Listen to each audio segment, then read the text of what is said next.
Hello there, and welcome back to my YouTube Talks. I hope you had an amazing weekend. Mine was just super busy, and I was thinking about something really important. How do you use money the smart way? Do me a favor, like, subscribe, and hit that notification bell before you leave.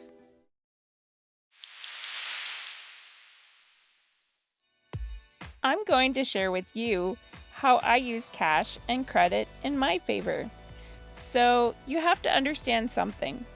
Cash isn't just money, it's power.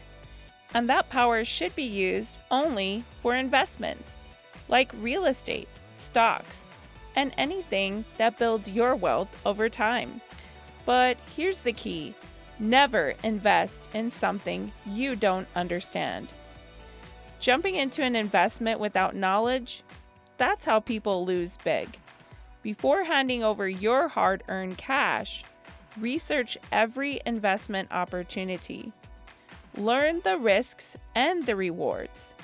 Make sure it aligns with your financial goals. And remember that information is power too. And the more you know, the stronger your financial game will be.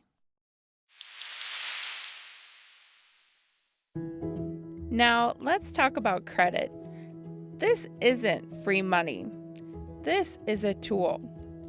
And when used right, it can work for you, not against you. Use credit for things you have to pay for anyway, like bills, food, and daily necessities. With responsible use, credit builds your financial reputation, and it opens bigger opportunities. Pay bills and essential expenses. Use credit rewards wisely. Don't go overboard with your spending. But wait, there's a catch. And besides, what kind of friend would I be to you if I didn't tell you about the discipline rule? Credit can make or break you. Credit cards can be your best friend or your biggest nightmare. If you use them wastefully on designer clothes, flashy gadgets, or impulse purchases, it will sink you. I want to know what you thought of this video. Would you tell me in the comments? Thanks so much for joining me, and I would love to see you in my next video, and it's to your left.